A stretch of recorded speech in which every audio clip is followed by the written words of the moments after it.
Damai sejahtera dari Allah Bapa, Anaknya Tuhan Yesus Kristus dan Roh Kudus. Amin. Bapak, Ibu, saudara-saudara yang dikasihi Tuhan kita Yesus Kristus, bagi seluruh jemaat HKBP Mustika Jaya yang beribadah melalui live streaming ini, kami menyampaikan selamat hari Minggu. Dan bagi jemaat yang sedang isolasi mandiri di rumah masing-masing, kami sapa melalui mimbar ini, tetap kuat, tetap semangat, bahwa Tuhan akan senantiasa menyertai kita. Firman Tuhan dalam minggu kita hari ini dari surat Rasul Paulus ke jemaat Efesus pasal yang kedua, ayat yang ke-11 hingga ayat yang ke-22. Karena itu ingatlah bahwa dahulu kamu sebagai orang-orang bukan Yahudi menurut daging, yang disebut orang-orang tak bersunat oleh mereka yang menamakan dirinya sunat, yaitu sunat lahiriah yang dikerjakan oleh tangan manusia. Bahwa waktu itu kamu tanpa Kristus, tidak termasuk kewargaan Israel, dan tidak mendapat bagian dalam ketentuan-ketentuan yang dijanjikan, tanpa pengharapan dan tanpa Allah di dalam dunia. Tetapi sekarang di dalam Kristus Yesus, kamu yang dahulu jauh sudah menjadi dekat oleh darah Kristus, karena Dialah damai sejahtera kita, yang telah mempersatukan kedua pihak dan yang telah merubuhkan tembok pemisah, yaitu perseteruan.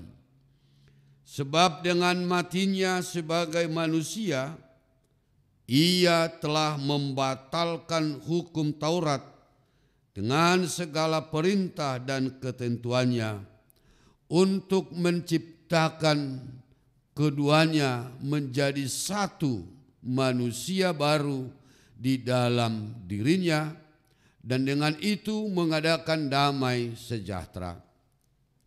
Dan untuk memperdamaikan keduanya di dalam satu tubuh dengan Allah oleh salib, dengan menyelapkan perseteruan pada salib itu. Ia datang dan memberitakan damai sejahtera kepada kamu yang jauh, dan damai sejahtera kepada mereka yang dekat. Karena oleh Dia kita kedua pihak dalam satu roh beroleh jalan masuk kepada Bapa. Demikianlah kamu bukan lagi orang asing dan pendatang, melainkan kawan sewarga dari orang-orang kudus dan anggota-anggota keluarga Allah, yang dibangun di atas dasar para rasul dan para nabi, dengan Kristus Yesus sebagai batu penjuru. Di dalam Dia tumbuh seluruh bangunan rapi tersusun, menjadi bait Allah yang kudus di dalam Tuhan. Di dalam Dia kamu juga turut dibangunkan menjadi tempat kediaman Allah di dalam Roh. Bapak, Ibu, saudara-saudara yang dikasihi Tuhan kita Yesus Kristus, pasti semua orang merindukan, mendambakan kesatuan dan kebersamaan. Jika itu dirindukan semua orang, Karena dalam kesatuan dan kebersamaan itu ada terkandung suatu makna bahwa di dalam kesatuan dan kebersamaan ada keindahan dan kekuatan. Ada keindahan dan kekuatan.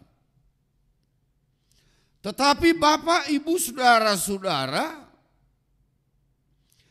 kita yang merindukan kebersamaan itu, merindukan persatuan itu, justru kita hidup dalam perpecahan. Tidak lepas dari perpecahan, bahkan kita sendiri menjadi sumber perpecahan tersebut. Bapak, Ibu, saudara-saudara, kalau akhir-akhir ini pikiran kita disuguhi dengan virus corona, tetapi salah satu musuh dari kebersamaan itu, musuh dari persatuan itu, ada satu virus yang berkembang, yaitu virus superioritas.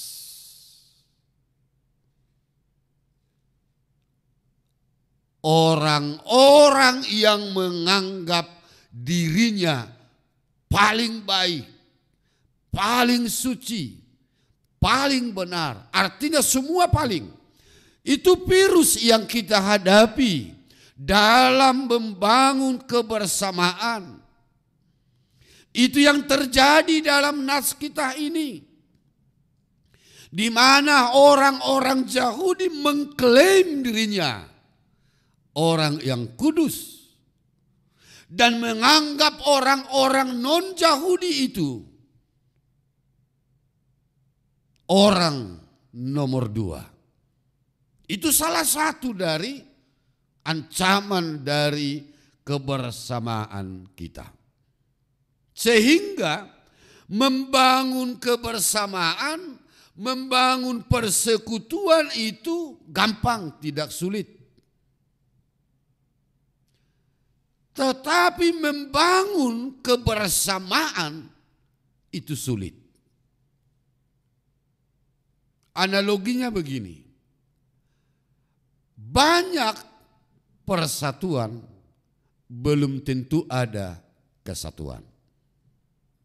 Kita lihat dari kelompok-kelompok marga, kelompok-kelompok persahutaon dan lain segala macam. Tetapi di mana ada kebersamaan, kesatuan, akan secara otomatis mengalir persatuan. Jika sudah ada kebersamaan, maka akan mengalir secara otomatis persatuan. Saya mengajak kita Bapak, Ibu, saudara-saudara, apabila setiap orang menganggap dirinya paling baik, paling suci, dapat kita bayangkan apa yang akan terjadi. Dan ini telah merembes ke semua organisasi, bahkan dalam gereja. Bapak, Ibu, saudara-saudara, jika sifat superioritas itu muncul dalam kehidupan kebersamaan kita, maka akan lahir diskriminasi. Maka akan lahir diskriminasi. Yaitu adanya tembok-tembok pemisah, jurang pemisah antara yang satu dengan yang lain. Jika ini yang akan terjadi, dan inilah dalam peradaban manusia, diskriminasi ini terus berkembang sampai saat ini. Kita ambil contoh, orang Batak dulu diskriminasinya sangat ketat, yaitu anak niraja dan anak ngi atoban. Hanya anak-anak raja lah dulu yang bisa sekolah, yang tidak raja tidak bisa sekolah. Adanya di situ kelompok yang memisahkan. Secara menyeluruh kita lihat di tanah air kita ini, bangsa kita ini masih ada diskriminasi antara suku, etnis, kelompok. Ada anak kesayangan, ada anak yang tidak kesayangan. Sehingga sempat muncul contoh, ini satu contoh. Kalau menjadi presiden harus dari etnis Jawa. Itu tembok pemisah. Itu diskriminasi. Dalam gereja juga ada. Seperti dalam nats kita ini, Yahudi dan non-Yahudi. Bisa itu terjadi saat ini.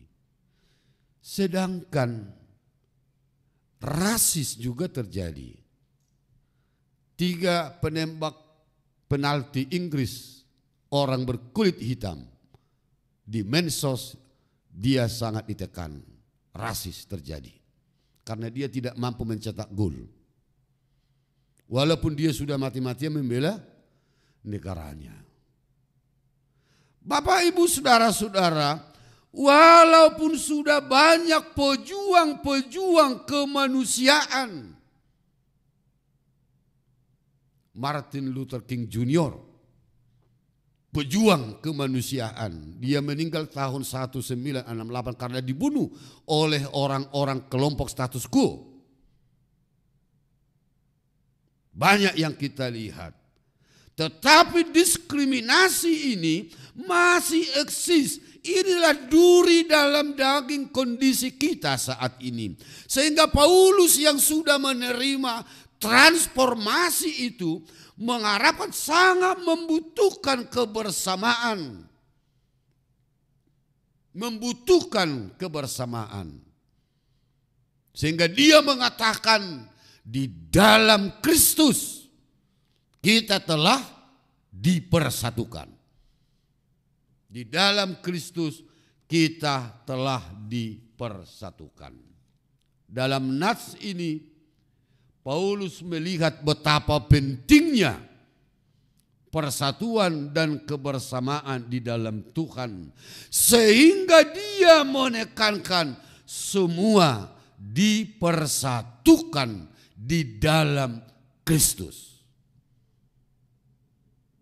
Itu yang kita lihat dalam Galatia 3 ayat 28. Dalam hal ini tidak ada orang Yahudi atau orang Yunani, tidak ada hamba atau orang merdeka, tidak ada laki-laki atau perempuan, karena kamu semua adalah satu di dalam Kristus. Kita satu dan tidak berbeda-beda. Inilah yang ditetapkan oleh Paulus ke jemaat-jemaat yang ada di Efesus. Dasarnya ada 3 hal yang dilakukan Tuhan Yesus di kayu salib untuk mempersatukan kita. Yang pertama yaitu dia membatalkan hukum Taurat. Ayat yang ke-15. Itu jelas dikatakan ayat 15.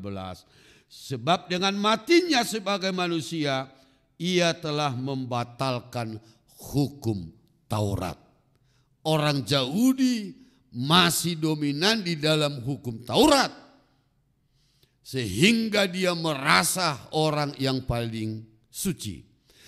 Tapi di dalam Kristus, hukum Taurat telah ditaklukkan oleh Yesus. Itu yang pertama yang dilakukan Tuhan Yesus. Yang kedua yang dilakukan Tuhan Yesus, menciptakan satu umat yang baru. Dengan dikatakan ayat 15, dengan segala perintah dan ketentuannya untuk menciptakan keduanya menjadi satu manusia yang baru. Jadi orang-orang yang telah menerima Kristus, dia adalah umat yang baru. Di situ tidak akan ada perbedaan-perbedaan. Dan yang ketiga yang dia lakukan, dia mendamaikan manusia. Ayat yang ke-19. Demikianlah kamu bukan lagi orang asing dan pendatang, melainkan kawan sewarga dari orang-orang kudus dan anggota-anggota keluarga Allah. Itulah yang dikatakan bahwa kita ini adalah family day, keluarga Allah. Itu yang kita nyanyikan, ku tak tahu kau dari gereja mana, yang jelas beralaskan Kristus. Kita satu di dalam Kristus. Kekuatan kita adalah kesatuan di dalam Kristus, keluarga Allah. Karena semua manusia sama kedudukannya di hadapan Allah. Tidak ada diskriminasi. Yesus telah mematahkan tembok-tembok pemisah. Kita ingat waktu Yesus di kayu salib, maka terbelalah tirai yang ada di bait suci. Menggambarkan tidak ada lagi tembok pemisah. Semua orang dapat memohon kepada Tuhan. Semua orang dapat berjumpa dengan Tuhan. Kalau dulunya hanya imam yang bisa menyampaikan permohonan kepada Tuhan, tapi Kristus telah merobohkan tembok-tembok pemisah itu. Oleh karena itu Bapak Ibu Saudara-saudara, jangan membangun identitas kelompok kita dengan hanya memikirkan kepentingan kita sendiri. Dalam kondisi bangsa dan negara kita ini sekarang, kita harus bersatu padu membantu pemerintah untuk memutus mata rantai virus corona ini. Tidak saatnya kita mencelah, walaupun di sana sini masih ada kekurangan, tapi minimal kita berdoa bagi pemerintah kita, berdoa bagi para medis yang mengorbankan dirinya, hidupnya untuk kemanusiaan. Ini harus kita bangun secara bersama-sama. Kalau kita lihat di media sosial atau televisi, masih ada persekusi bagi para medis dan segala macam.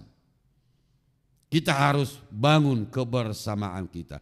Kita perlu, supaya kita dapat bersama, kita perlu menyadari anugerah Allah yang kita terima. Karena begitu besar kasih Allah.